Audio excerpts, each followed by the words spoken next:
Bismillahir Rahmanir Rahim. Assalamu alaikum wa rahmatullahi wa barakatuh.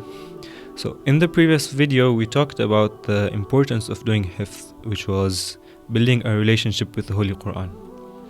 To emphasize on this point, I want to mention a few hadith and a few of the sayings of the ulama on the topic of doing hifz. So there is a narration from the Holy Prophet sallallahu alaihi wasallam, which he says, من أعطاه الله القرآن فرأى أن رجلا أعطي أفضل مما أعطي.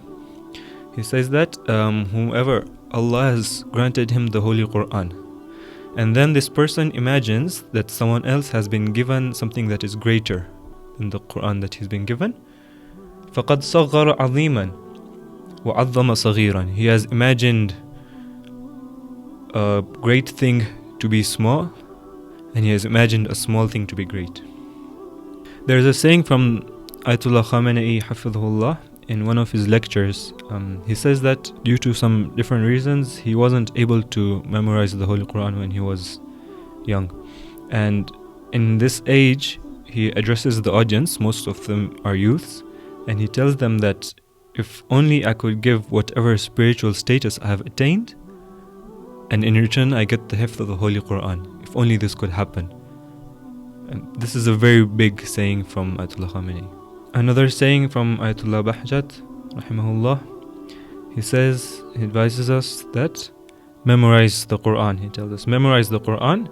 The result of doing hifz of the Quran is not describable.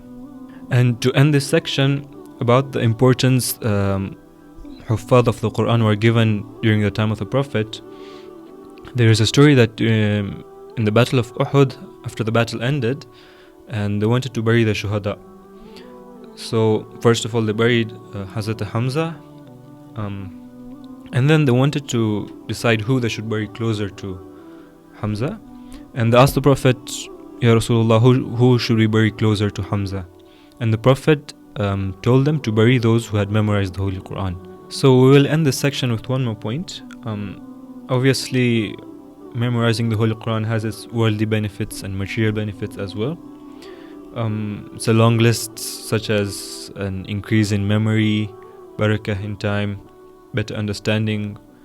To give an example of what happened to me, so I started doing hifz when I was 13. I was in school. When I had an exam, I needed to study between 3 to 5 hours for the exam. But the year that I started doing hifz, I felt this, I go back just now and I look at it, I see this big difference in my grades. And when I needed to study for an exam, 1 or 2 hours would be enough. And also all the time that I would put in the hifz, we had classes, we had 1 hour class every day. I needed to practice, to revise. All of that, I never felt a lack of time.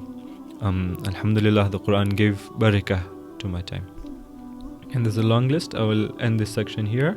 Inshallah, in the next video we will discuss how to memorize the Quran practically.